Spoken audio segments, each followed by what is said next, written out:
देश में कोरोना महामारी के चलते भारत सरकार बहुत जागरूक है और भारत सरकार चाहती है कि हर देश का नागरिक जागरूक हो और वैक्सीनेशन कराए। आज रामपुर में केंद्रीय मंत्री मुख्तार अब्बास नकवी ने वैक्सीनेशन कार्यक्रम को बढ़ चढ़कर जनता के सामने पेश किया। उन्होंने कहा कि वैक्सीन जरूर लगवाना है क्योंकि वैक्सीन के लिए भारत सरकार ने अपनी स्वदेशी 2 वैक्सीनें जनता के बीच में रखी हैं।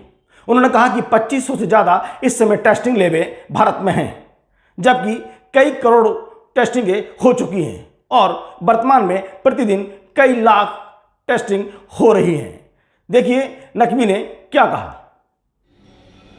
हमारे वैज्ञानिकों को भी समझने में, उसका अध्ययन करने में समय लगा, लेकिन 1 साल के अंदर हमने इस देश में इस संक्रमण के खात्मे की सुविधाएं और संसाधन की पूरी व्यवस्था की है और लगभग 1 साल के अंदर हमने 2500 से ज़्यादा टेस्टिंग लैब, जहाँ पे एक भी टेस्टिंग लैब नहीं थी, तैयार करी।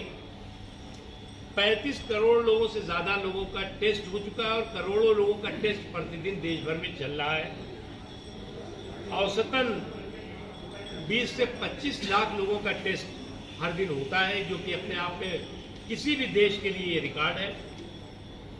2 मेड इन इंडिया वैक्सीन है, उसके अलावा कुछ और वैक्सीन विदेशों की भी हमारे यहाँ आ गई हैं, वो भी वैक्सीनेशन का कार्यक्रम हो रहा है।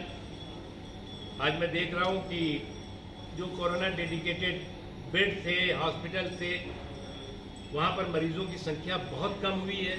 आपने रामपुर में ही देखा होगा कि सिर्फ जो है वो 3 से 4% मरीज ही कोरोना से पीड़ित अस्पतालों में रहते हैं। उसके अलावा जो भी चीज़ें थी, अब ऑक्सीजन था, ऑक्सीजन की एक बहुत बड़ी शुरुआती दौर में किल्लत हुई और हम कितनी जो मेडिकल ऑक्सीजन होती है, जो बिल्डिंग में ऑक्सीजन इस्तेमाल हो रही है, जो और इंडस्ट्रीज में इस्तेमाल हो रही है, और मेडिकल ऑक्सीजन में फ़र्क है। 900 मैट्रिक टन मेडिकल ऑक्सीजन पूरे देश के लिए बनती है। इन 1 महीने के अंदर सरकार, समाज, हमारे वैज्ञानिक, सभी लोगों ने मिल करके उस 900 मैट्रिक टन मेडिकल ऑक्सीजन के उत्पादन को 9000 मैट्रिक टन बना दिया।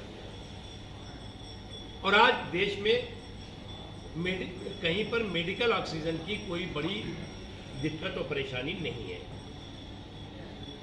उसी तरह से आपने जानते हैं कि 80 करोड़ लोगों को मुफ्त अनाज वितरित किया जा रहा है, पिछले 1 साल से किया जा रहा है, ताकि किसी को तंगी की वजह से परेशानी ना हो इस संकट के काल में।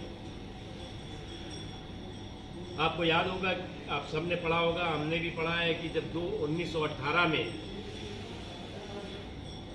स्पेनिश फ्लू आया था, जो कोरोना से भी खतरनाक था, कोरोना की तरह था, 100 साल पहले, उसमें हमारे देश की आबादी थी 30 करोड़। 30 करोड़ में पाकिस्तान भी था, बांग्लादेश भी था। उस 30 करोड़ में 2 करोड़ लोगों की दुर्भाग्यपूर्ण मृत्यु हो गई उस स्पेनिश फ्लू या उस समय के कोरोना में। आज हमारे देश में संक्रमण की संख्या दुनिया के तमाम देशों से, और उसके अलावा जिन लोगों ने दुर्भाग्यपूर्ण और अफसोसनाक हमने खोया है, उनकी भी संख्या बहुत कम है, और ये बिल्कुल ज़ीरो करना है इस संकल्प के साथ हम